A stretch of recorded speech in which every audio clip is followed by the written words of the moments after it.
crianças e adolescentes.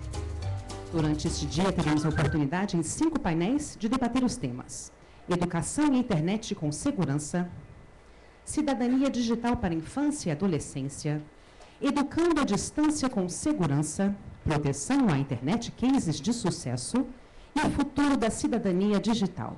E temos certeza, com a participação de todos, teremos um dia de muito proveito e de agradável convívio. Para darmos início, então, convidamos para compor a mesa de abertura o diretor da FGV Projetos, senhor César Cunha Campos, e o Procurador-Geral da Justiça do Estado do Rio de Janeiro, excelentíssimo senhor Cláudio Lopes.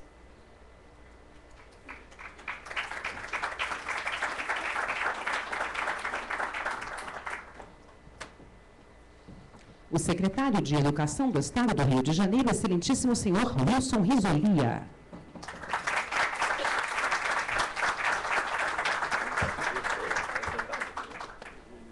O subsecretário de Educação do município do Rio de Janeiro, excelentíssimo senhor Rafael Parente.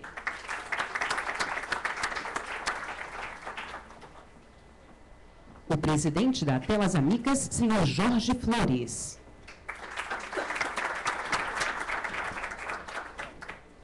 A conselheira da Telas Amigas, senhora Ana Beatriz Lopes.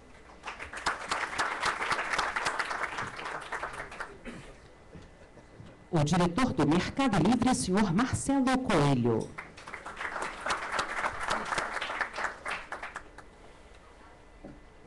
Senhoras, senhores, queiram se acomodar?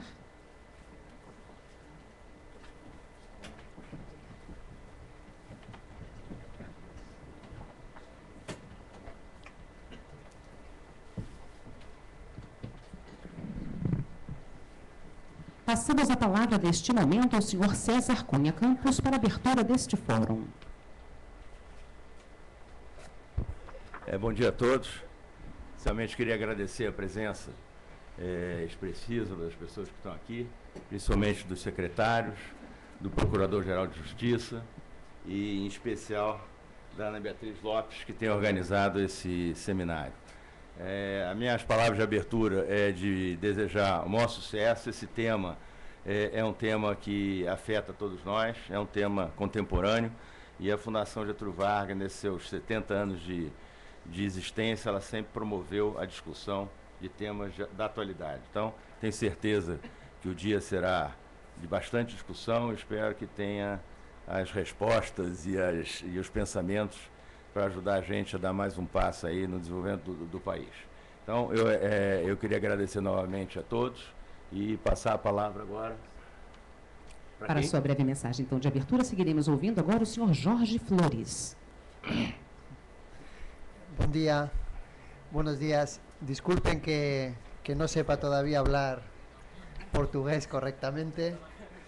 En primer lugar, quería agradecer la presencia de las autoridades en esta mesa. Es para nosotros un honor, un privilegio muy grande poder compartir esta mesa con ellos. Y también, por supuesto, a la Fundación FGV, que nos ha acogido en su casa, que nos ha concedido también el placer de compartir este pequeño proyecto. Y, por supuesto, muy agradecidos y deseando que disfruten ustedes también de unas jornadas provechosas. Gracias. Ouviremos a seguir o excelentíssimo senhor Cláudio Lopes em sua mensagem de abertura. Bom dia a todos. Gostaria de cumprimentar o Dr. César Cunha, secretário Risolia, todas as demais autoridades aqui presentes, integrantes da mesa, senhoras e senhores. Eu queria basicamente parabenizar a Fundação Getúlio Vargas e Telas Amigas por estar trazendo à discussão esse tema tão relevante que é o funcionamento da internet e seus reflexos no que concerne a crianças e adolescentes. Creio que é uma preocupação de todos nós, pais, familiares, e eu acho que é uma preocupação dos educadores, principalmente, da sociedade. O Ministério Público também procura estar atento. Nós temos aqui presente a doutora Bianca, que é a nossa promotora de justiça específica da área da educação, que também vai participar do evento. Aqui um cumprimento, Bianca. E para nós é muito importante que essa discussão por especialistas seja sendo feita nesse momento, porque eu tenho certeza que é um problema que pode afetar a todos, a sociedade, as crianças, os adolescentes, e realmente o Estado e a sociedade devem ficar bastante atentas. Então, eu realmente volto aí a parabenizar a Fundação por abrir essa porta para essa discussão, para esse tema tão relevante. Muito obrigado.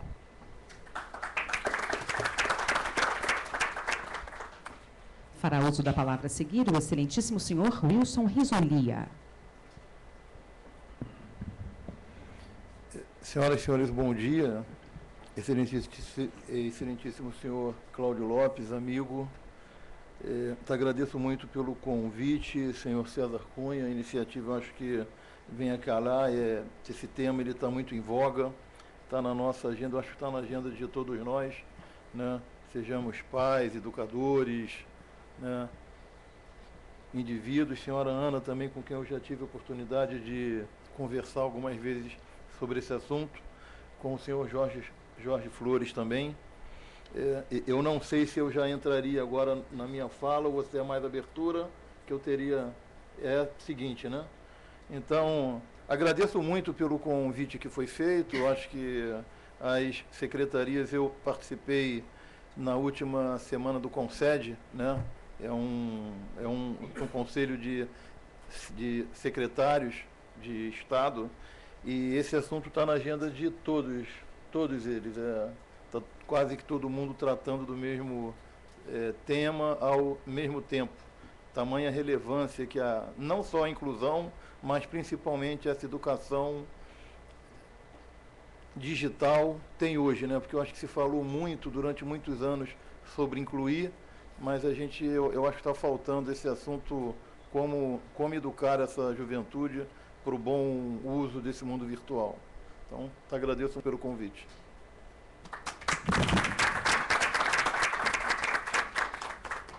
Ouviremos a seguir a breve mensagem de abertura do excelentíssimo senhor Rafael Parente. Bom dia a todos. Em primeiro lugar, é uma honra estar aqui. Quero agradecer ao senhor César Cunha pelo convite. Estou representando a secretária Cláudia Costin, que infelizmente não pôde vir porque foi para a inauguração de mais um ED com o prefeito Eduardo Paes. E, como todo mundo sabe, e todo mundo já disse aqui, é um tema de extrema relevância mesmo, principalmente porque nós já sabemos que os nossos alunos já são nativos digitais, a grande maioria já tem acesso à internet e a computadores todos os dias. A gente também sabe que as novas tecnologias podem ter um impacto grande na qualidade da educação que a gente provê dos nossos sistemas. E a questão é como é que a gente pode fazer isso da melhor forma e seguindo os melhores padrões e de uma forma que seja realmente segura, porque a gente sabe que para que a educação seja de fato de qualidade, tanto o ambiente presencial nas escolas quanto o ambiente virtual precisa de ser um ambiente de segurança. Caso não seja de segurança, o processo de aprendizagem é altamente impactado. Então, estou só complementando as falas aqui. Todo mundo sabe que é de muita relevância e já iniciar essa questão da qualidade e da necessidade da segurança no mundo virtual. Né? Então, mais uma vez, obrigado. É um grande prazer estar aqui e poder contribuir com essa discussão em nome da secretária Cláudia Costin e do prefeito Eduardo Paes. Obrigado.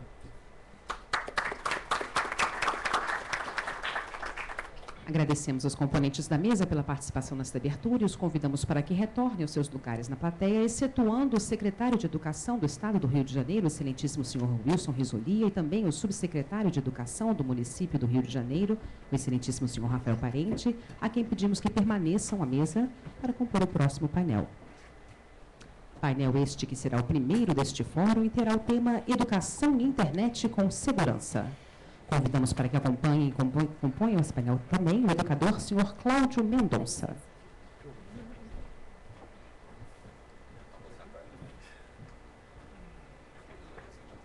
Gostaríamos de informar que os expositores, os painelistas, terão 10 minutos para suas exposições, após as quais eles se disponibilizarão para atender as perguntas dos participantes da plateia.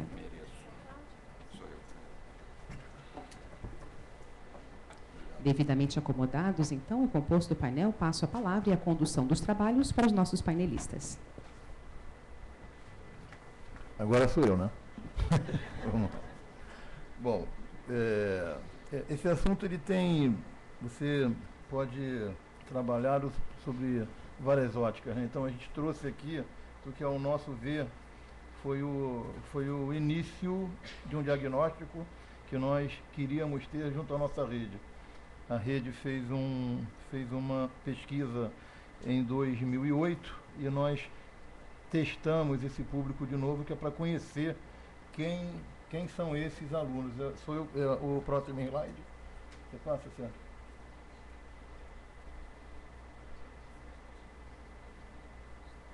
Né? Então, eu vou tratar aqui do perfil do nosso aluno, quem são esses alunos, né? Depois dessas ações de infra que o Estado vem apresentando ao longo dos últimos anos, né? E por fim, dizer que nós acreditamos muito nisso. O mais importante, tão importante quanto incluir, é formar esse jovem para o uso adequado dessa ferramenta, porque nós temos o nosso dia a dia, nós temos problemas demais com alguns filmes que vazam pela internet, de escolas. Então, esse assunto não é trivial, não é, né? Então, a pesquisa ela foi feita no final do ano passado, né? E como nós tínhamos essa série histórica de 2008, nós testamos as mesmas coisas, mas agregamos outras perguntas também. Eu trouxe só a parte inerente aqui à TIC, né? Então, que alunos são esses? Que rede é essa, né? Nós temos, a nossa rede tem mais de 50% de meninas, né? A maioria, né, até 18 anos. É razoável que isso seja assim, né? Porque nós concentramos todo o ensino médio, né? Então, esse é o nosso aluno, são esses jovens, né? Como já foi comentado pelo Rafael, eles já nasceram nesse mundo, né? Eles não conhecem o meu mundo da máquina facite à manivela, né? Eles conhecem outro mundo. Aí, 76% tinham celular em 2008 e 93% tem celular hoje, né? Então, essa coisa do celular quase que virou uma febre, né? Todos os alunos têm celular. E aí isso também passa pela questão pedagógica, de você ter, vou botar entre aspas, essa segurança dentro da sala de aula, porque todo celular filma, todo celular grava. Então, isso é quase que nós tivemos esse evento que eu citei agora há pouco, foi de um filme no Facebook, de uma festa numa escola nossa, né? Então, do respeito aos jovens que são filmados e aquele que filma, saber o que pode acontecer com aquela peça que está sendo gravada, qual o uso que vai ser dado àquilo, né? Então, esse é um mundo que você tem dentro de uma escola. 93% dos jovens têm celular, né? E aí, como esses jovens acessam esse mundo virtual, essa internet, né? E embora, e vocês verão isso mais à frente, a maioria da nossa rede tem a internet, tem acesso, tem laboratório, eles acessam pouco, né, nessa escola, né? Ao nosso ver, isso está relacionado com a questão da segurança, porque ele está sendo necessariamente vigiado. Tem um professor acompanhando do laboratório. Então, a maioria acessa de casa, né? Outros não house, mas muito pequeno, 5% só acessam internet nas escolas.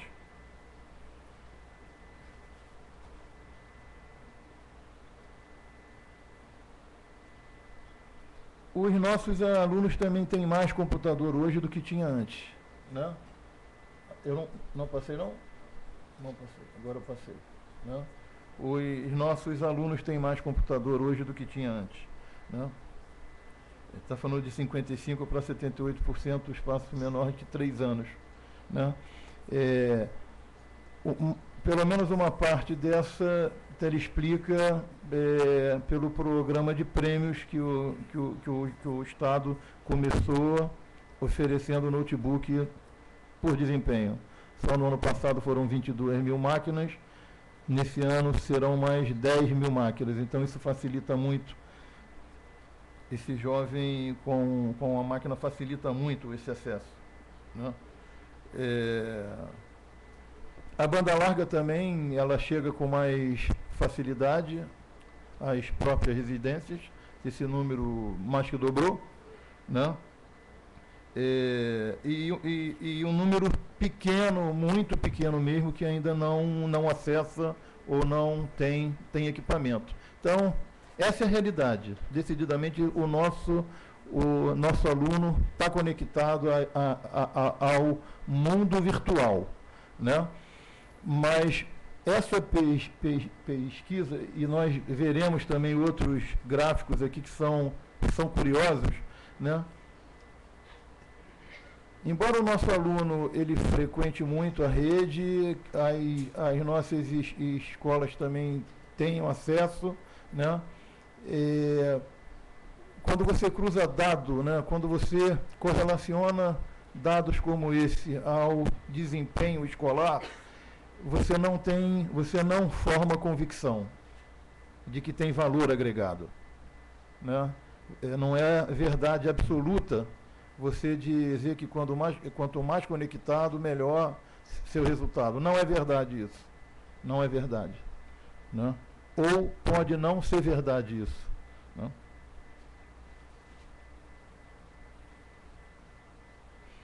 E uma pergunta também que nós fizemos, além dele ser conectado, ele tem interesse pela área. Então, essa pesquisa, ela também teve uma quali, né? Teve uma quant mais uma quali rodando paralela, né?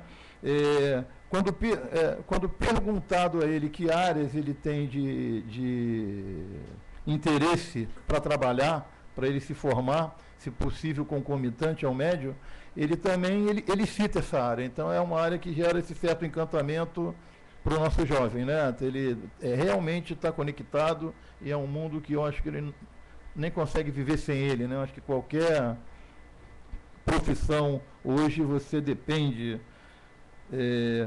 desse veículo.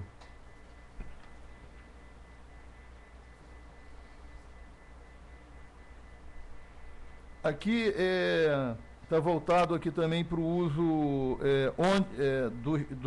dos pais, né? Pelos responsáveis, né?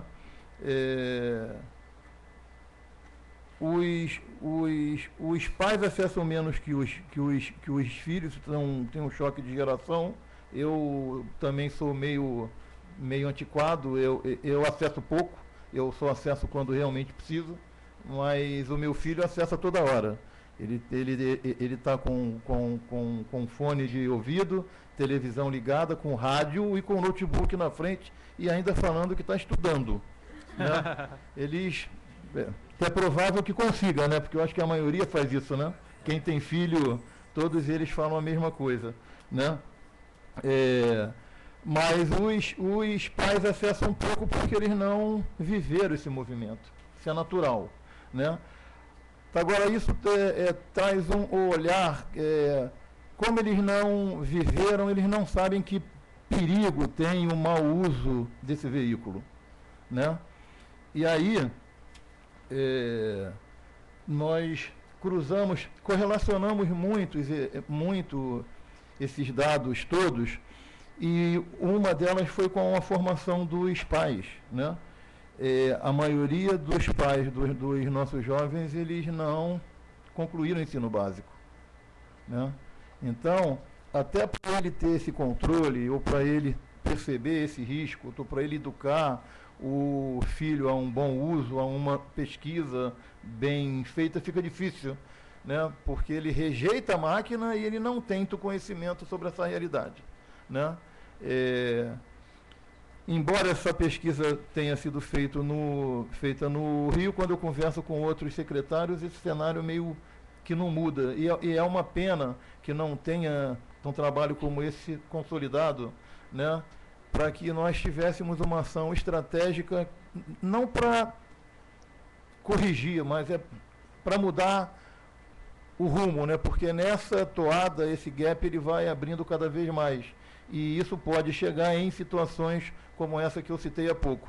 É um filme de um aluno que vazou no Facebook, e isso tem consequências gravíssimas, né, que o jovem pode levar pela vida inteira. E isso, senhores, infelizmente, está quase que virando regra, tá? Isso é comum. Isso acontece muitas vezes, muitas vezes.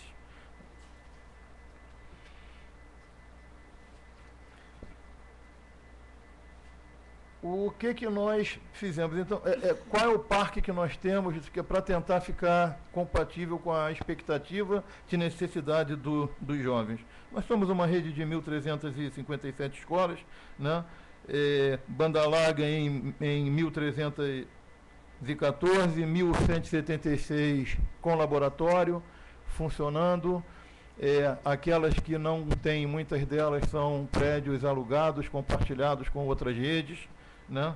1.329 redes sem fio, que você tem um parque razoável para ele ser usado de forma adequada, com cunho pedagógico, né, dando essa ferramenta que o aluno precisa, né? Mas isso não foi suficiente para atrair esse acesso na escola. Vocês lembram aqueles 5%? Né? Então, talvez ele não faça pesquisa em casa, tá? Porque ele poderia fazê-lo lá na escola, que oferece tudo isso para ele, né? Talvez ele não faça porque ele tem um certo controle, e numa non-house ele faz aquilo que quiser, né? Nós temos 1.027.000 alunos, né? Já premiamos 28.000 jovens com 28.000 máquinas. Até junho agora serão mais 10.000 máquinas oferecidas. Essa máquina ela ia sem conteúdo, a gente está meio que revendo isso, né, que é para ver se agrega valor à máquina, né? Fica muito difícil com uma realidade dessa você criar algum tipo de controle pelo IP, né? Esse é o termo técnico, né? Porque ele vai para a lan house ou ele acessa de uma máquina que ele já tem em casa. Então, fica difícil. Você tem que pensar com cuidado como fazer certos controles. Não é trivial essa coisa. Decididamente não é. Por isso é que nós acreditamos que isso passa pela formação, pela conscientização, pela educação nesse mundo, que as famílias não têm. O jovem se conectou e as famílias não estavam conectadas. Então, esse é um problema, né? E aí temos alguns portais de conexão com o professor, com o aluno. Ao meu ver, eu acho que essas coisas acontecem em todos os movimentos quando são grandes demais.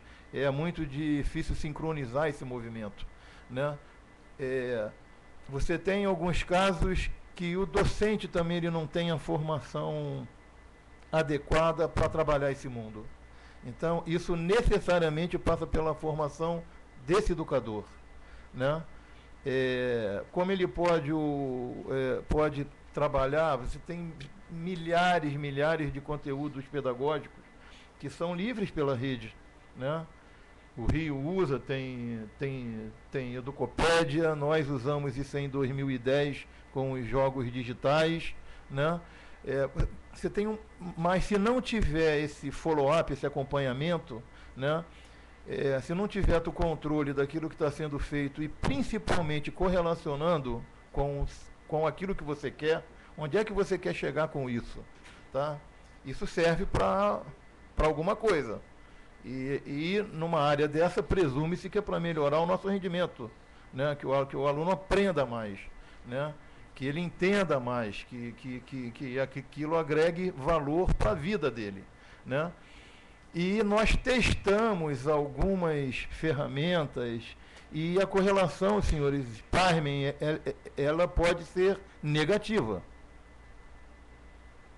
né? O que para mim foi uma surpresa, tá?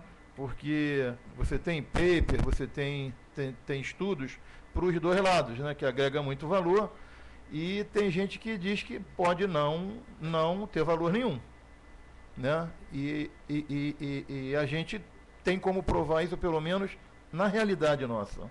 Se não for usado de maneira adequada, a correlação, pior do que neutra, ela é negativa. Esse jovem ele vai aprender menos porque ele não está estudando, ele está fazendo outra coisa. Sabe Deus o quê? Né?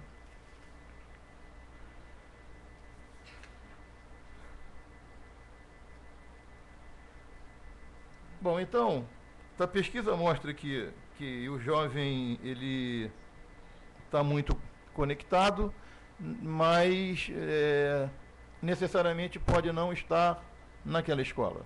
Pode estar fazendo isso de um outro lugar, né? Muitos celulares hoje você acessa a internet, né? Você pode estar acessando pelo celular. Tira a foto e manda na hora, com uma velocidade, essas coisas acontecem numa... Né? E os pais, porque essa quadra ela foi feita com alunos, com professores e com responsáveis, né? E quando provocamos esses pais, eles dizem, eu não oriento porque eu não conheço, né? Então, essa pesquisa ela foi bastante grande, eu acho que a maioria aqui deve ter lido alguns teasers que saíram ao longo desse ano, em vários jornais, né, falando sobre vários assuntos, né? Mas para os pais eles dizem isso, eu até queria, mas eu não consigo porque eu não entendo, né? Portanto, é condição sine qua non que isso realmente agregue valor como a gente espera, né? Principalmente como quem milita na área, né? Que se gere a consciência de que a gente agora já migre, já faça esse phase out dessa inclusão que já está incluído, né? Você não precisa mais falar sobre esse tema, né? Você tem que virar a página, você mudou de nível, né? Vamos educá-los agora, porque eu acho que a palavra-chave agora é essa. Vamos educar esses jovens a um bom uso da rede. Nós fizemos a rede, isso foi em 2010, né? Uma parceria com o Ministério Público, né? Ela não teve escala, né? Porque foi um piloto, né? Sem professores, né? Que repassaram isso. Nós temos hoje 3.000 e quase 4.000 professores que foram treinados, né? Com esse tema, o uso seguro da internet.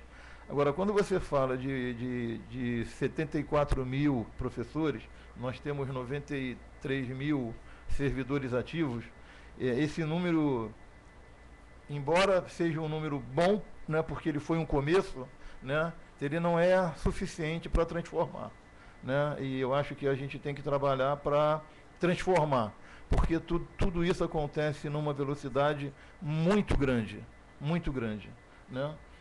E eu vou abrir aqui um parênteses, voltando para esse vídeo que nós conhecemos semana passada, e eu não me dava conta disso, da quantidade de palestra que eu faço com diretores, professores, e é comum você estar falando e ele está com o celular assim, ó.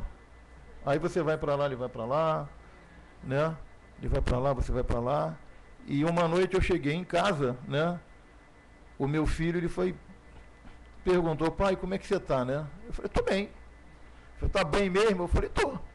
Ele falou, não, porque estão falando mal de você pela internet, né? Aí eu falei, deixa eu ver quem é, né? Que é para ver se tem importância ou não, né? Então, quer dizer, é isso. você não tem controle rigorosamente nenhum daquilo que está acontecendo em volta. E os jovens, eles acabam, sem perceber, sendo vitimados por isso. Porque eles são filmados também. Né? Porque tem o bullying, né? Aí ele filma porque é gordinho, porque não aprende, porque faz a piada, porque briga, né? Porque dança, que foi o caso da menina, né? E aí essa ganha rede e aí você perde completamente o controle. Completamente o controle. E aí você pode estar ceifando vidas aí por anos, né? Gerando traumas. E isso realmente a gente tem que dar, meio que dar uma segurada nisso. Trabalhar muito forte nessa coisa da consciência. A família é fundamental, a gente chegar no pai e na mãe, né? A gente tem tentado fazer isso, né?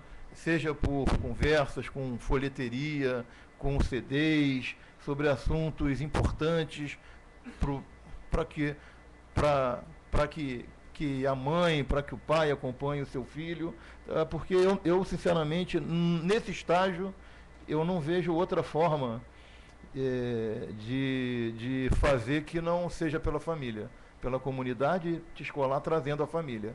Tá? São esses dois atores são fundamentais para mudar essa coisa.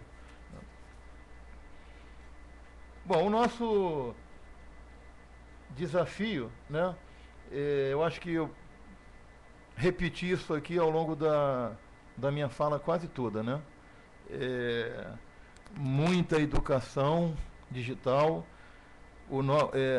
Esse investimento que foi feito pelo Estado, ele foi grande, né?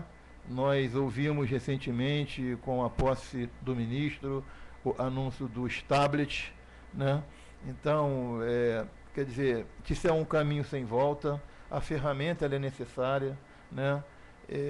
Hoje essa informação ela é muito importante chegar ao jovem, tá? Todo mundo sabe disso, é meio que consenso, né?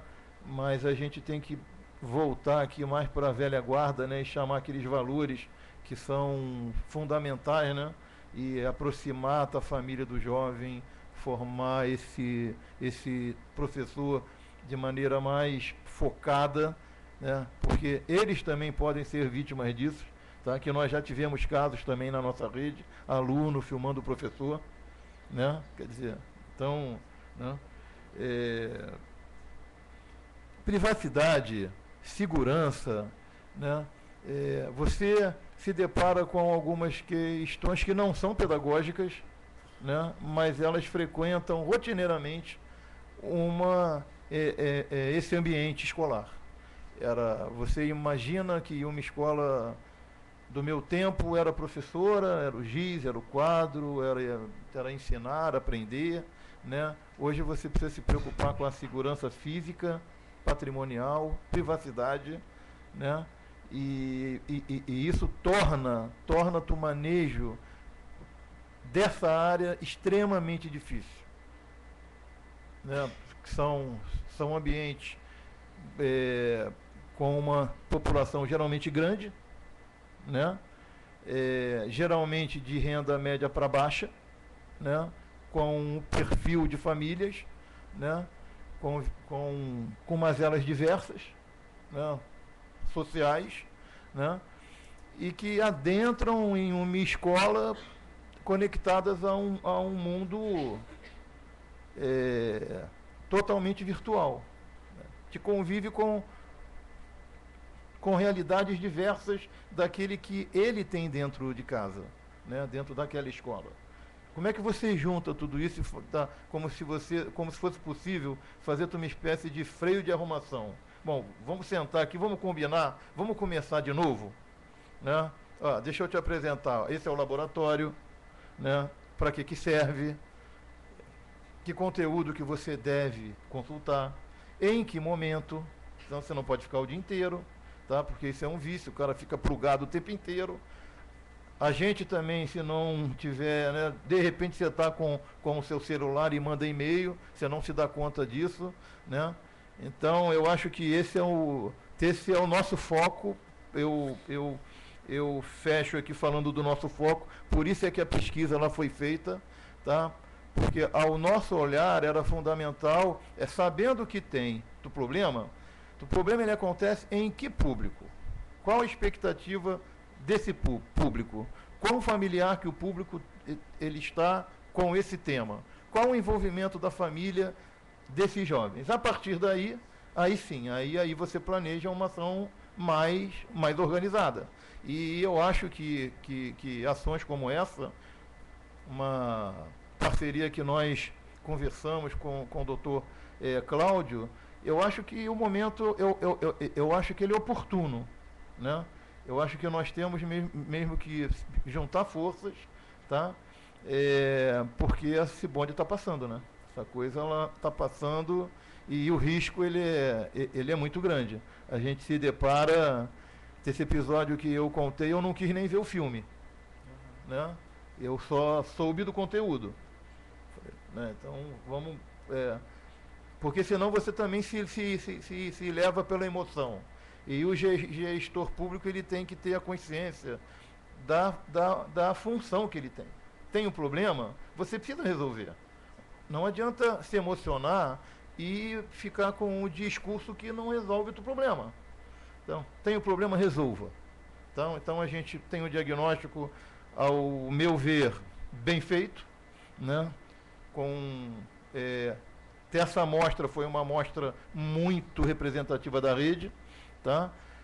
Qualquer cruzamento que se faça prova geralmente a mesma coisa. Tem um item aqui que eu acho que pulei, que ele é curioso. Quando você pega as nossas... a capital, ela é mais conectada que o interior. Tá? Na relação de 70, se não me falha a memória, 70-30, grandes números. Aí na hora que você pega proficiência, né, as 100 piores unidades estão na capital e as 100 melhores estão no interior. Então, você não pode afirmar que quanto mais conectado, melhor desempenho. Por esse olhar, você não pode. Tá? Pelo contrário, você tem que dizer, quanto menos conectado, mais a criança aprende. Porque ele tem mais tempo, ele estuda mais, a família está mais próxima lá do que aqui, que é um grande centro. Tá? E aí você começa, poxa, junto com isso a gente também tem que repensar valores. Tem que aproximar a família. Que no interior, algo em comum que as 100 melhores escolas têm, são interior. As 100 melhores estão lá e as 100 piores estão aqui. Isso diz alguma coisa, diz muita coisa, né? Então isso. Eu tenho certeza que o Rafael, como o Cláudio, trarão outros olhares, mas a gente preferiu trazer porque está fresquinho, né? Isso ficou pronto agora, né? E eu acho que ele pelo menos serve aqui para nós refletirmos aqui sobre essas informações, tá bom? Muito obrigado, senhor.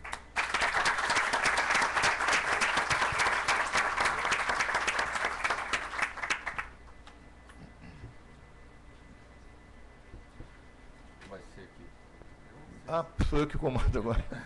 Desculpe. Posso falar? Eu não tenho a mesma voz que a mestre de cerimônia, mas eu vou tentar.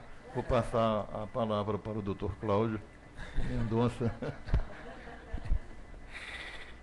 E o doutor Risoli, né? O Risoli teria que ser o último a falar, porque é a maior autoridade presente, né? Mas foi muito bom falar no início, porque já pontuou várias questões que eu vou tentar aproveitar aqui na minha fala. Primeiro eu quero agradecer a oportunidade de compartilhar esses próximos 10 minutos ao doutor César Campos, Sidney Gonzalez, Cláudio Lopes, Bianca Lopes. E eu vou tentar, Sidney, fazer os 10 minutos que você ontem me recomendou de maneira tão insistente. Bem, eu vou gastar um primeiro minuto para falar sobre o assunto que, na verdade, eu não vou falar, que é a questão inicialmente da extensão da rede, não é? O quanto as redes sociais, o meu assunto principal são as redes sociais e educação. Primeiro, a importância das redes sociais no planeta, a importância do Brasil no contexto internacional, não só de acesso, quanto também de horas de permanência, O próximo slide diz respeito... Aliás, quem é que vai passar isso aqui? Esse aqui é o... Eu vou precisar daquele...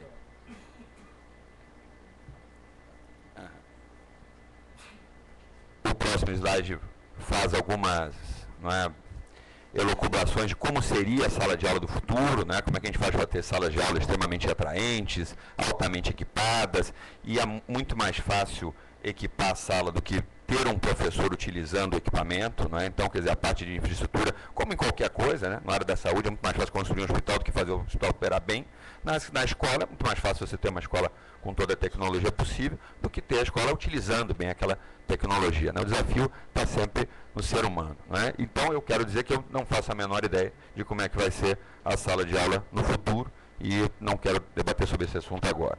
E existe uma questão que até o Risolia colocou agora, que é realmente já vem se debatendo há algum tempo, né? E é muito concreta. O jovem, ele é multitarefa, não é? Ele faz várias coisas ao mesmo tempo, né? Quem tem realmente um filho adolescente, uma filha adolescente, vê que ele está estudando, né? Vendo televisão, falando telefone, com o fone de ouvido, ouvindo música, enfim, lendo. E alguns vão mal fazendo isso, outros vão bem fazendo isso, então a gente não tem como dizer que existe uma forma correta de estudar, existe um jeito certo de estudar e um jeito errado de estudar, um jeito que dá certo, um jeito que dá errado, não é? Que isso é uma atividade desatenta do aluno, existe um jeito atento, não é? Assim como nós não podemos dizer que na sala de aula existe um comportamento adequado, não é?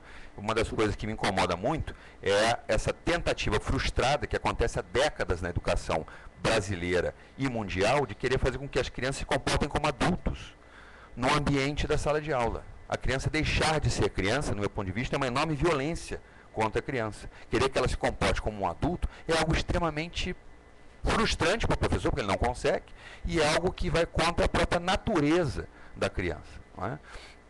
Então, eu acredito, não é, que a aprendizagem é absolutamente possível com as crianças se comportando como elas realmente têm de se comportar. E o assunto que esse é um assunto relacionado com políticas públicas, né? Como é que a gente fez em Niterói, eu ajudei a administrar a rede pública de Niterói até recentemente, mas eu vou deixar isso aí para uma hipótese de alguma pergunta, que se alguém quiser alguma coisa mais propositiva, não é? Bem, agora eu vou entrar no tema que realmente me interessa discutir aqui com vocês. Esses dois músculos que estão aqui na face, chamados risórios, eles são o músculo que faz com que você expresse o sorriso. Nós todos temos uma enorme necessidade adaptativa, evolutiva, de nós comunicarmos através da face. Não é? Nós transmitimos através da face experiências e sensações como nojo, medo, alegria, tristeza. E isso é extremamente importante evolutivamente para nós seres humanos, por várias razões. Primeiro, porque nós tivemos sempre a necessidade, desde o início, de trabalharmos em conjunto. Os seres humanos precisam se ajudar uns aos outros. Para que eles conseguissem sincronizar as suas ações, era absolutamente necessário que você percebesse, pela fisionomia de uma outra pessoa, se ela está com medo, por exemplo, se ela está sofrendo dor, por exemplo. Esta necessidade de empatia, ou seja, de exteriorização do sentimento, fez com que nós nos conectássemos desde o início. Essa, por exemplo, é uma forma de você saber, hoje em dia isso é normal, né? As mulheres têm até isso melhor desenvolvido do que os homens, muito melhor desenvolvido que os homens, né? Elas leem a expressão com muito maior capacidade do que os homens, né? Portanto, não pensem que vocês estão enganando as suas mulheres, porque não estão. Não é? É impossível fazer isso. A capacidade da mulher de leitura da fisionomia é imensa. E as mulheres, mais do que os homens, sabem quando chegam em casa, em 30 segundos, se está tudo bem ou se não está. E se uma pessoa chega em casa de mau humor, ela contamina o ambiente. E um exemplo claro disso, da nossa capacidade de leitura, é a forma como nós utilizamos o risório. Esse sorriso de lá é um sorriso genuíno. Este aqui não é um sorriso verdadeiro. Podemos chamar o melhor ator do planeta, ele não vai conseguir fazer um sorriso verdadeiro, a não ser que ele esteja verdadeiramente sorrindo, porque os músculos de contração da face que acontecem através do risório, né, os músculos que se contraem no sorriso genuíno, são diferentes. E nós estamos vivendo hoje um processo que é, no meu ponto de vista, fenomenal, algo que me chama muito a atenção, que me estarrece, que me embasbaca. Com o advento da câmera digital, as pessoas se fotografam permanentemente. Não existe evento, não existe lugar que você vá, ou no Maracanã, ou no Engenhão, ou numa festa, qualquer lugar, que as pessoas não estejam se fotografando freneticamente. As meninas até um pouco mais do que os meninos. Até aí tudo bem. Só que com o advento da câmera digital, que tornou a fotografia barata, tem um outro fenômeno que é mais interessante. As pessoas se fotografam e qual é a primeira coisa que faz depois? Principalmente as meninas. Qual é a primeira coisa que faz depois? Deixa eu ver se ficou bom. Mas é imediato. Eu já, quando fotografo, eu já entrego a câmera, porque eu já sei que essa é a próxima tarefa. Não é? Quando eu vou fotografar minha mulher, eu já fotografo e faço. Isso, além de... Eu já estou adestrado nisso, né? Mas, na verdade, eu quero falar de um outro adestramento. Nós estamos nos adestrando. Os jovens se adestraram em relação a isso. Esse adestramento é da seguinte maneira: você fotografa e olha, fotografa e olha, fotografa e olha.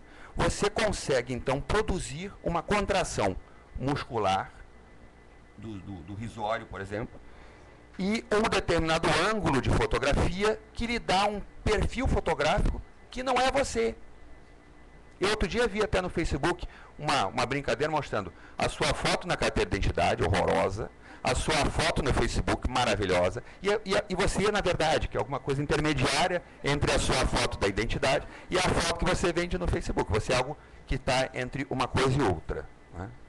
Bem, esse fenômeno, ele é tão forte que ele desenvolveu novos rostos na imagem da juventude. Essas moças aí, eu não sei quem são, estão no meu Facebook, eu tenho aparentemente 1.000 e tantos amigos, que eu conheço, na verdade, uns 20 ou 30, e cumprimento eles no aniversário e eles me agradecem, mas na verdade é o Facebook que diz que o aniversário deles é aquele dia. Né? Mas eu faço isso por educação. Então, essas pessoas, aí nós vemos aqui essas meninas, como algumas já desenvolveram uma capacidade maior do que outras. Né? Uma delas parece que está realmente se esforçando para produzir um sorriso, não é? Essa mais do meio, ela está fazendo um esforço colossal para que realmente o sorriso fique bom. Não é? Então, existe essa questão é uma questão muito relevante na vida de todos nós, com menos de 35 anos, não é meu caso, né? Mas da juventude em geral. Eu vou chegar no assunto, não se preocupem. E não vai demorar tanto assim, tá, Cisne? Bem, o que é que essas pessoas têm em comum? Essas pessoas têm um objetivo em comum, que é o objetivo de todo ser humano. Não existe... Bom, existem seres humanos que não se interessam por bens materiais. Existem seres humanos que não se interessam por várias coisas que todo mundo acha que é muito importante. Mas existe uma coisa que interessa a toda a humanidade, indistintamente. O reconhecimento. Todos nós estamos atrás do reconhecimento. Esse é a matéria-prima do viver. É o que nos faz levantar da cama. Sem reconhecimento, a vida perde o sentido. E nós buscamos o reconhecimento de quem está ao lado de nós o tempo inteiro. O que eu estou fazendo aqui? A televisão proporciona isso. Nós queremos reconhecimento dos nossos amigos, da sociedade. Quando algo vai mal, quando alguém nos critica, isso nos machuca. E quando nós temos uma palavra de reconhecimento, às vezes é falsa, né? Mas uma palavra de reconhecimento, como isso nos faz bem. Bem, isso acontece porque existem duas estruturas na área basal do cérebro. Eu esqueci de falar que o risório, ele é quem administra os músculos da face, é o córtex motor, que é o mesmo que administra as mãos. Então, a face ele é administrada pelo mesmo sistema que administra o que nós sabemos fazer de melhor, que é utilizar as mãos como extensão do cérebro. Bem, o núcleo accumbens e a amígdala, que estão próximos não por acaso, porque estão na área basal do cérebro, são, respectivamente, a nossa área de produção de recompensas não é? A serotonina, todas as inas são produzidas através do núcleo accumbens, e a amígdala é a que produz todas as nossas amarguras e ódios mais profundos. Não é aquela raivinha, não, é o ódio verdadeiro, aquele que realmente toma conta de você e faz você fazer um monte de besteira que depois você se arrepende, ou falar coisas horrorosas para o seu cônjuge. Quanto mais perto, mais fácil de agredir, não é? E depois você não sabe nem como é que aquilo, da onde aquilo veio. Aquilo veio da amígdala. E o núcleo accumbens é o que lhe dá a recompensa. Então, todos nós levantamos da cama para fazer com que o núcleo accumbens borrife um pouquinho de recompensa pelas nossas atividades. Isso quer dizer que se você ganha na loteria e fica muito rico, você pode até ficar muito feliz com isso. Mas a felicidade que você tem, se você ganha aquele mesmo dinheiro como fruto do seu trabalho, da sua competência, do seu esforço, do seu talento, é incomparável. Não tem comparação entre ser merecedor do que não ser merecedor. E é por isso que nós chegamos até onde estamos aqui. Porque as pessoas querem fazer o melhor de si, porque querem a recompensa do núcleo accumbens. Eu vou chegar no ponto. Era assim que as pessoas buscavam reconhecimento anos atrás. Quem não tinha acesso a 2 ou 3 linhas no jornal, né, que não tinha seus 15 segundos aí, 15 minutos de fama na televisão, por exemplo, ou no rádio, fazia um jornalzinho de bairro e distribuía para todo mundo com os artigos, para ver se alguém lia e dizia, pô, gostei do artigo que você escreveu, parabéns e tal, você, pô, tá vendo? Estou indo bem. Isso mudou. Hoje, esse é um mecanismo de busca de reconhecimento. As pessoas têm a sua micronotoriedade através das redes sociais. Essa micronotoriedade, ela é muito importante. Você posta alguma coisa e tem 40 compartilhamentos, é um golaço. 52 curtições num texto seu é magnífico. Você falou com 15 mil pessoas. A micronotoriedade hoje, ela é imensa. Assim como o prejuízo que a rede social pode trazer, também é imenso. A perda que você pode ter, como o Risoli aqui muito bem exemplificou, com um vídeo te destruindo na rede social, a quantidade de compartilhamentos e curtições que isso vai trazer, vai provocar você vai ser imolado socialmente. Aquela senhora que maltratou e matou aquele cachorrinho, aquele Yorkshire, ela está frita.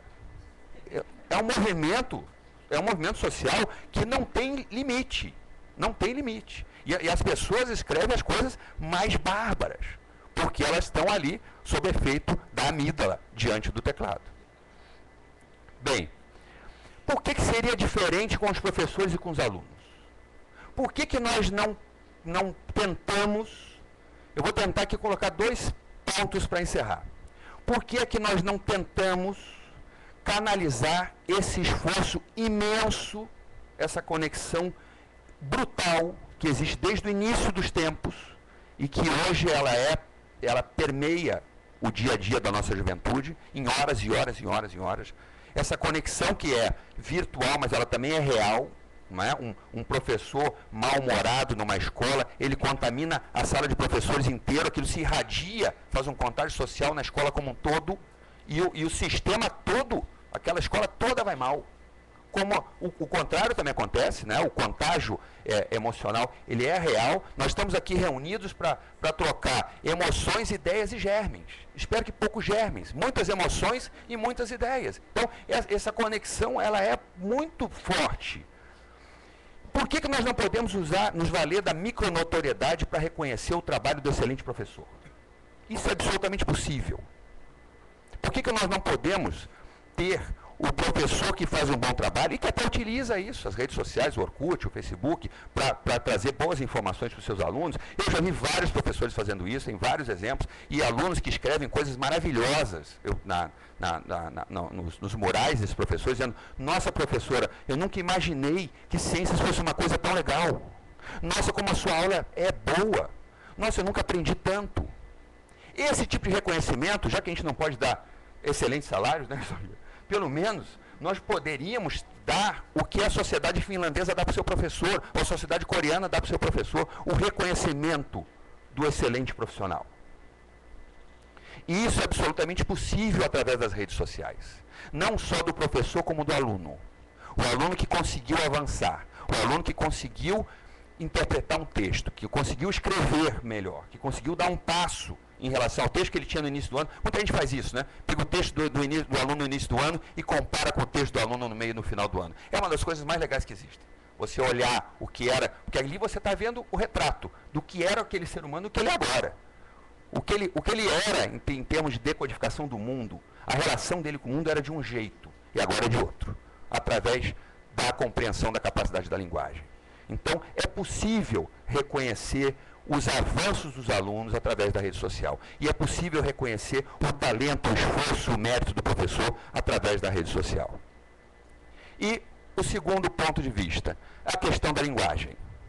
Nós todos sabemos, em 10 segundos de olhar a televisão, ou menos, se aquilo ali é um jornal, se aquilo ali é uma novela, se aquilo ali é um filme. Agora a novela está muito parecida com o filme, mas já foi bem diferente, né? Lembra quando a novela tinha só caras grandonas, as pessoas faziam muito close, porque a população via em TVs pequenininhas. Então, se você não botasse o rosto grandão, ninguém chegava a nada.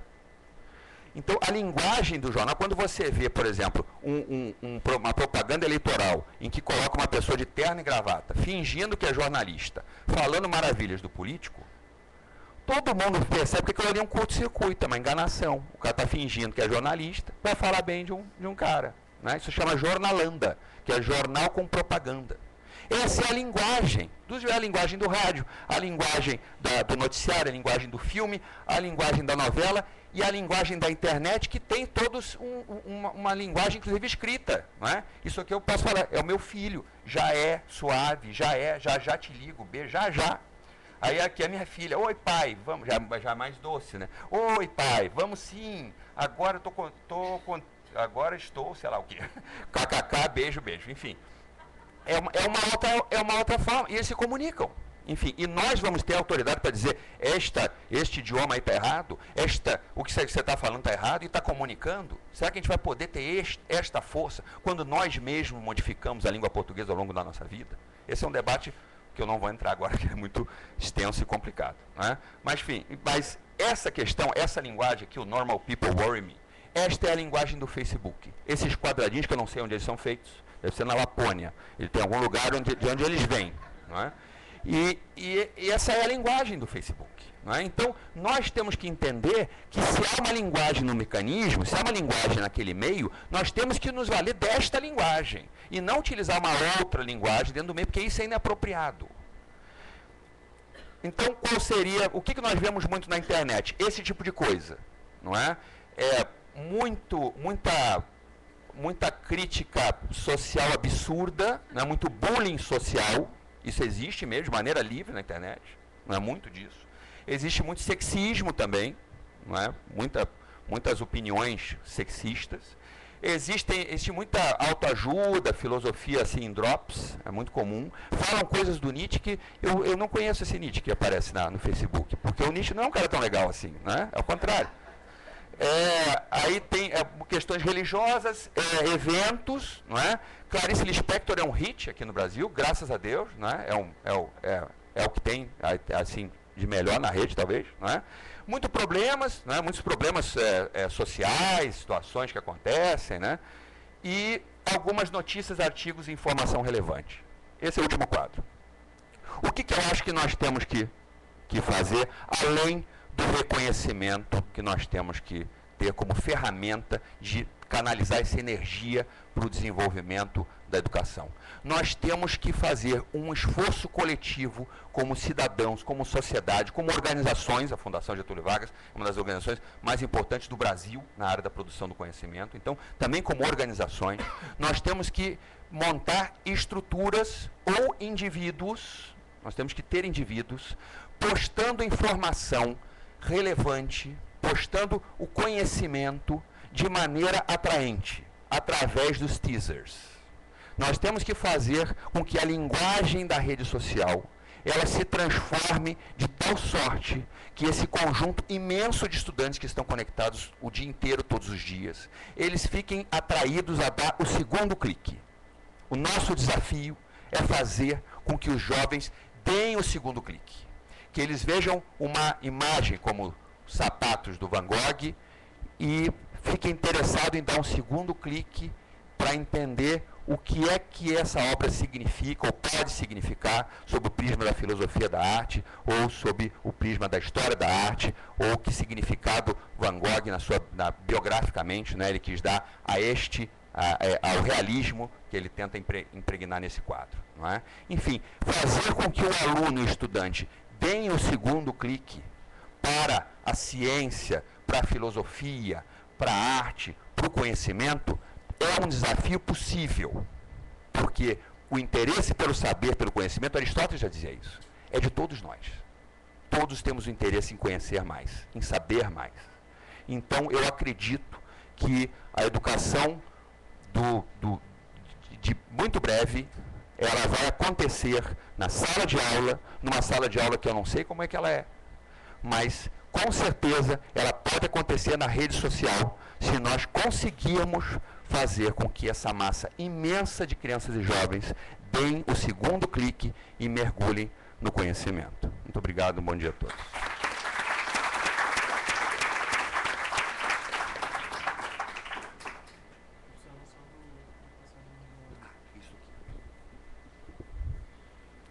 Bom, acho que a minha fala vai complementar bastante o que já foi dito aqui e dar outras informações também. Na capital, como o secretário Risoli já disse, a gente tem algo ainda mais intenso do que no estado, porque a gente tem mais de 80%, a gente fez uma pesquisa também com o Instituto do Futuro e o IBOP, e a gente sabe que a gente tem mais de 80% dos nossos alunos com computadores em casa, mais de 70% dos nossos alunos têm computadores conectados em casa, mais de 90% acesso à internet todos os dias, seja da escola, de casa, da Lan House. Na capital, a Lan House já não tem quase força nenhuma, menos de 10% dos alunos dependem ainda da Lan House. Acessam de casa de vizinhos, de amigos, enfim, o que é importante é que eles estão conectados. Né? Já falamos aqui, essa é a linguagem deles, esse é o mundo deles, não só deles.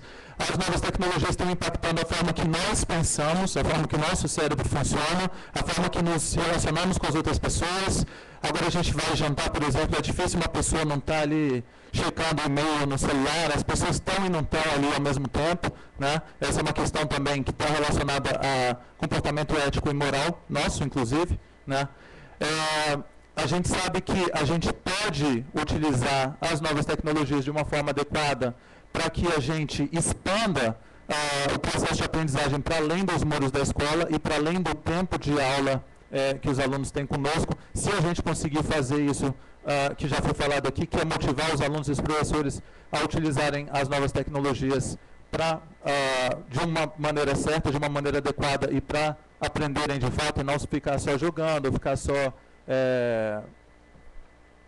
no Orkut, no Facebook. Eu acho que tem que estar nas redes sociais e podem utilizar também as redes sociais para o aprendizado. Né?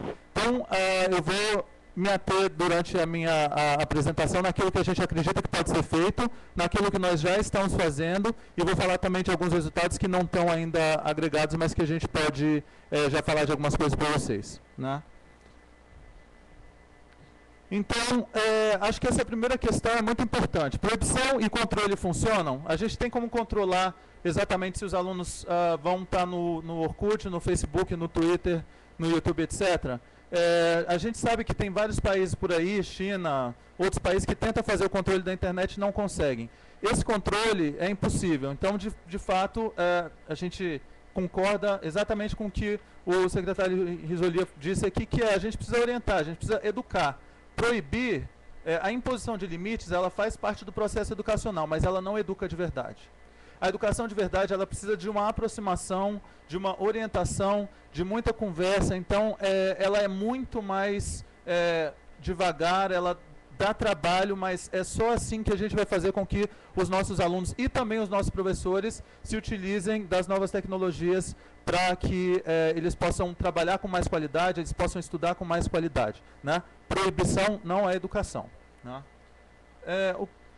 O que a gente está fazendo em relação a isso? A gente tem a plataforma de aulas digitais da Educopédia, que é um lugar seguro e é algo que a gente apresentou para os alunos e professores, que eles podem utilizar tanto na escola quanto em casa. A gente está equipando todas as salas de aula com netbook, projetores, caixas de som, internet sem fio, e que isso pode ser utilizado em qualquer lugar, a qualquer hora, é online, e a gente organizou tudo, todas as orientações curriculares de todas as matérias, tudo que os alunos têm de aprender, está organizado semana a semana, com vídeos, com textos, com jogos, com animações, com um plano de aula feito para o professor também, com testes. Então, todas as matérias já estão na Educopédia.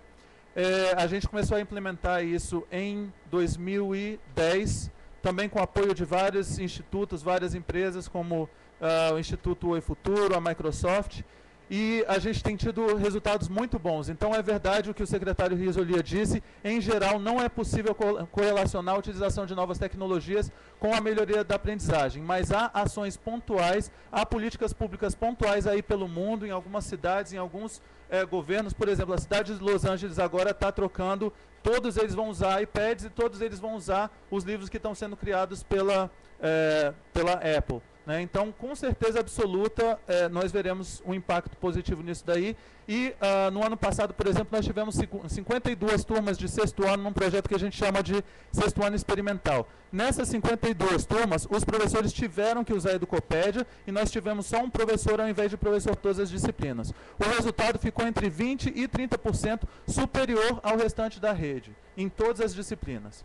Tivemos também no ano passado, já sabemos pela Prova Rio, um aumento nas notas de todas as matérias, quer dizer, das matérias que a gente faz o teste, que é português, matemática e ciências. Do sexto ao nono ano a gente teve um ganho importante, principalmente no oitavo ano matemática. E disso, pelas pesquisas qualitativas, a gente sabe também que isso está relacionado à utilização da Educopédia. A Educopédia é um ambiente seguro, a gente organiza tudo ali para o professor e para o aluno, e tem feito, enfim, a gente já sabe que há impacto e que tem sido muito atraente. É atraente, os alunos e os professores se sentem motivados a utilizar, e para que você tenha qualidade na educação, a motivação desses dois públicos e o relacionamento entre eles está diretamente relacionado à quantidade de aprendizagem que vai acontecer dentro e fora da sala de aula. Então, a gente precisa entender que a gente precisa impactar positivamente a motivação do professor e do aluno, e a gente pode fazer isso através das novas tecnologias com ambientes seguros e atraentes. Escola e sociedade são diferentes? Não. As diversas formas de violência, digital ou não, que ocorrem hoje nas escolas, refletem uma crise de valores da nossa sociedade atual. Então, a gente vive uma crise de valores. A gente vive muita agressividade na sociedade e nas escolas. A agressividade, ela é também física, mas ela é psicológica, com bullying, ela é virtual, existem, enfim, diversas formas que a gente enxerga hoje na sociedade e na escola. O que está acontecendo na escola é simplesmente o reflexo do que está acontecendo na nossa sociedade.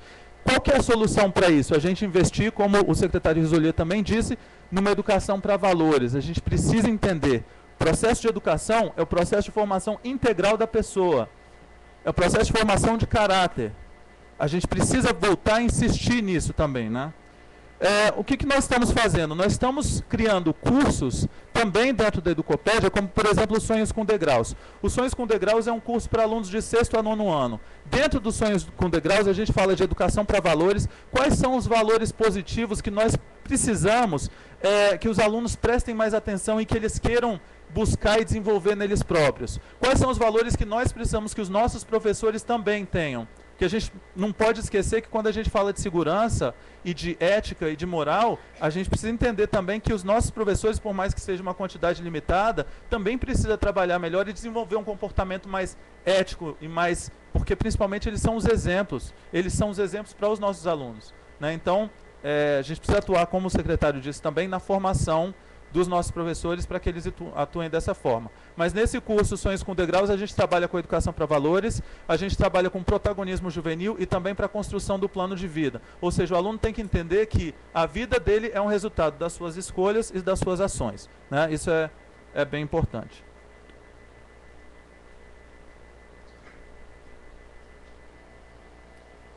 As novas tecnologias são só um meio. A gente ouve várias frases que se tornam chavões nessa discussão de educação e tecnologia, e essa virou um chavão que todo mundo adora falar. Tecnologia não é fim, é meio. É um meio para melhorar a aprendizagem, é um meio para melhorar a qualidade da educação nas escolas. Sim, isso tudo é verdade. Ao mesmo tempo, nós precisamos entender que a tecnologia, de certa forma, ela também precisa ser fim dentro das escolas. Precisa ser um objetivo da escola falar e formar com relação à tecnologia. Por quê? Como o secretário já disse também, a vida de todas as pessoas tem sido impactada pelas tecnologias. Um dos objetivos da educação pública, segundo a nossa Constituição e a LDB, é preparar os nossos alunos para serem profissionais competentes. Como é que eles serão profissionais competentes se eles não souberem utilizar bem as novas tecnologias? Se eles não entenderem que o vídeo que eles publicarem ali, qualquer vídeo, qualquer palavra que eles colocarem online, ela vai estar ali para sempre. Tem um caso de processo na Europa que a pessoa tenta tirar e deletar todas as informações que colocou no Facebook e não consegue. Ou seja, a gente não tem a menor noção de aonde a nossa palavra, aonde o nosso vídeo que a gente publicou, aonde qualquer coisa que chegar, e às vezes a gente não sabe, como o secretário disse também, que filmaram e colocaram a nossa imagem lá, mas a gente não sabe aonde que isso vai parar, qual que vai ser o impacto, quantas pessoas vão visualizar, quantas pessoas vão curtir ou não aquilo que foi falado, aquilo que foi filmado, aquilo que foi dito, né? Então, nosso objetivo é, de fato, desenvolver o ser humano, as crianças, os jovens, integralmente. Por isso, a gente precisa educar e dar exemplos de como utilizar bem as novas tecnologias de informação e comunicação, falando sobre privacidade, falando sobre ética digital, falando sobre o autocontrole. Eu acho que isso tem acontecido com vocês também, mas eu tenho me visto em situações que eu vou, por exemplo, jantar com algumas pessoas e eu preciso chamar a atenção e falar, olha, vocês podem parar um pouquinho só de ficar no celular e conversar comigo, porque eu estou me achando meio chato, né? Se eu estou com outras 3 pessoas e as pessoas estão todas no celular, talvez eu não esteja sendo interessante o suficiente para as pessoas largarem o Facebook, o e-mail ou qualquer coisa. Então, esse autocontrole a gente já está tendo que fazer. Eu controlo quantas horas eu fico no computador diariamente. Eu controlo quanto tempo eu gasto no Facebook e no Twitter, lembrando que para a rede municipal de ensino, o Facebook e o Twitter são instrumentos de trabalho. Eu resolvo problemas com as escolas e com os professores, e com alunos e com pais, por e-mail, por Twitter e pelo Facebook também, né? E também a gente passa as novidades da rede utilizando as redes sociais. E exemplo de cidadania. Então, basicamente... Só dar mais um exemplo aí esse daí é uma tela do nosso curso de alfabetização online. Ele chama Pé de Vento. É uma mistura de curso de alfabetização com um livro digital. Tem uma história com começo, meio e fim, com personagens, e é baseado em jogos também. Então, é muito motivador para os alunos. E dentro desse curso de alfabetização, que a gente já viu também que ele tem um resultado muito grande com relação à velocidade que as crianças se alfabetizam e também o interesse que elas mostram por prestar atenção na história, e vem um jogo com um propósito didático, com um propósito pedagógico, e a gente coloca ali também essas questões. A gente coloca questões de tolerância. Ali a gente tem, por exemplo, 3 dos personagens e um deles tem autismo, né? Então, a gente lida com questões relacionadas à violência, relacionadas à tolerância, relacionadas ao bom comportamento e, inclusive, cada uma das aulas tem uma música. E aí eu queria terminar minha fala colocando uma música. Eu queria só mostrar um clipe que eu deixei aí no YouTube. É uma das músicas do Pé de Vento. Então, vocês vão ver que dentro das músicas a gente já trabalha com essas questões de segurança na internet. Inclusive, essa música daí, ela foi inspirada por um rock do Raul Seixas, mas ela fala sobre a necessidade das crianças entenderem que a vida dela não pode ser excessivamente no virtual e nem excessivamente no real. Então, eles têm que saber equilibrar esses 2 mundos, né? Vamos ver, então. Eu acho que está faltando... Tem que colocar o som também.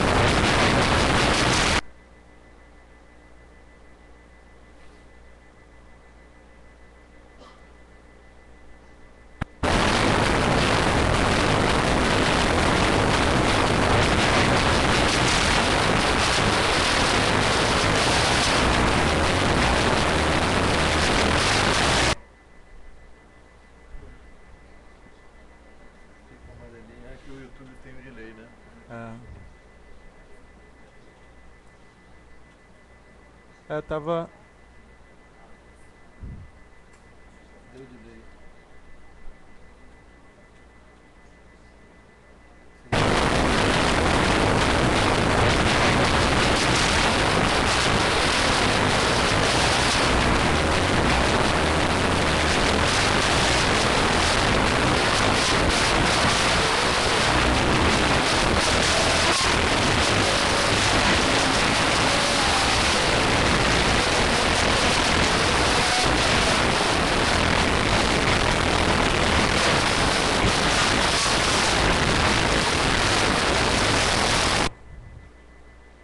Eu acho que deu para ter a ideia.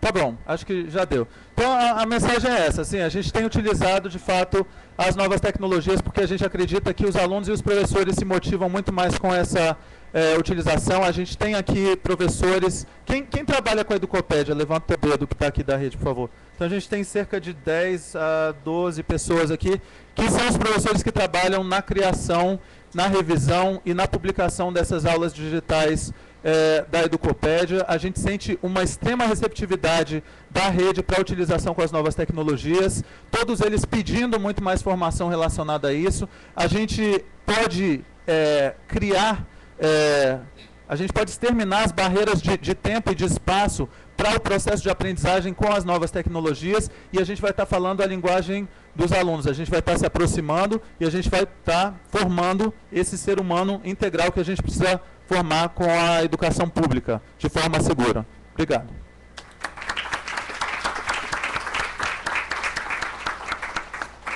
Nossos agradecimentos, então, aos excelentíssimos secretário Wilson Risoli e subsecretário Rafael Parente, e também ao senhor Cláudio Mendonça por todo o conteúdo que trouxeram. E vamos seguir agora, então, respondendo as perguntas dos participantes da plateia.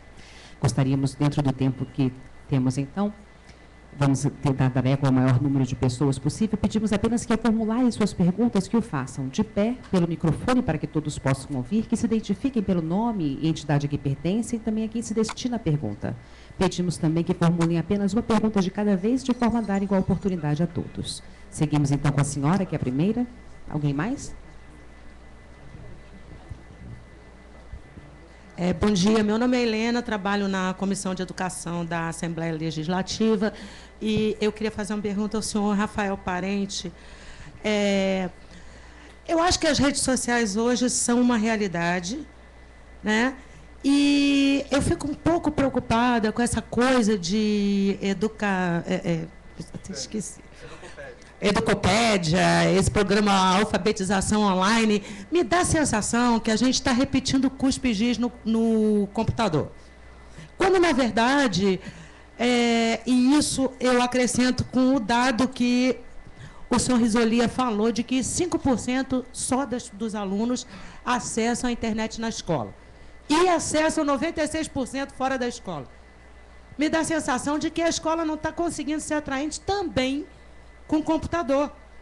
Então, o professor é chato, o ambiente é chato, o computador é chato na escola. E a gente pode explorar a rede social para construir a consciência crítica, para construir a busca do conhecimento verdadeiro, para aprender o conhecimento verdadeiro e fazer o aluno gostar mais da escola. Eu não sei, será que não existiria uma alternativa mais, assim, a tempo e a hora, uma coisa mais dentro da linguagem do aluno, dentro daquilo que ele gosta, para ele realmente sentar lá e usar o que ele quer, do jeito que ele quer, do jeito que é moderno agora no mundo inteiro? Obrigada, senhora Helena. Eu queria até fazer um convite a todo mundo que quiser conhecer mais sobre o que a gente está fazendo, para que a gente possa visitar uma escola e enxergar como isso está acontecendo dentro da escola, né?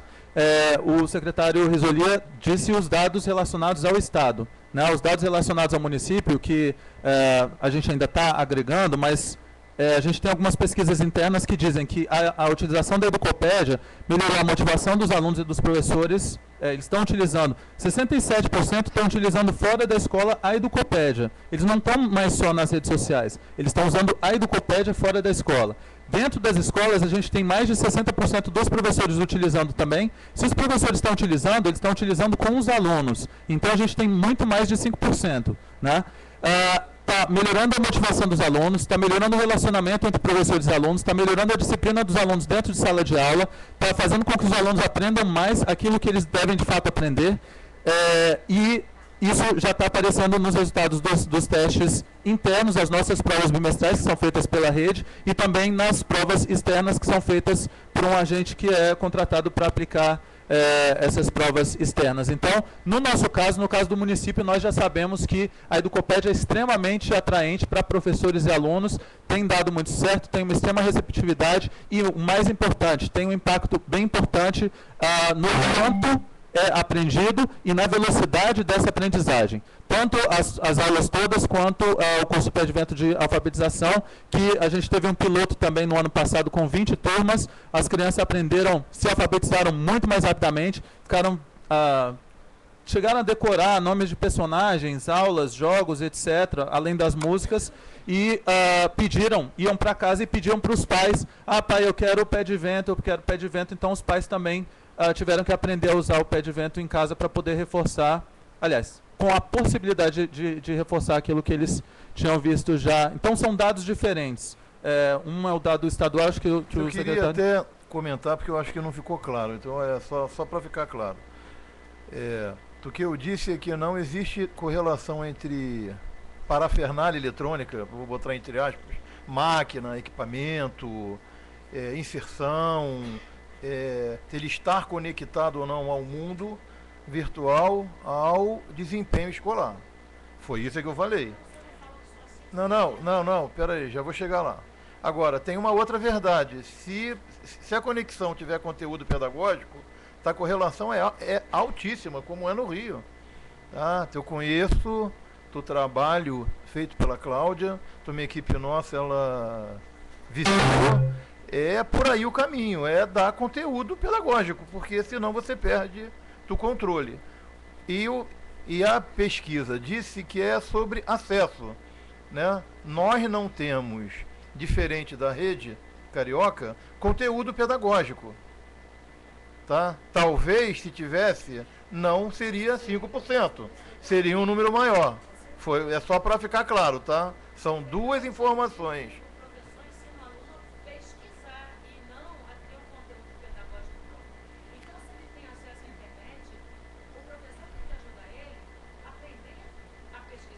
Mas isso a gente falou aqui também, foi um tema que eu acho que foi falado pelos três aqui, a gente mais ou menos passou pelos conteúdos de qualidade. Eu acho que não tem conflito quanto a isso, né? Acho que não. Bem, senhores componentes do painel, nós agradecemos, tendo sido essa a única pergunta pedida, até em função do tempo também, vamos encerrar aqui, agradecendo uma vez mais, recebendo do público também, os nossos agradecimentos pela participação deles neste fórum.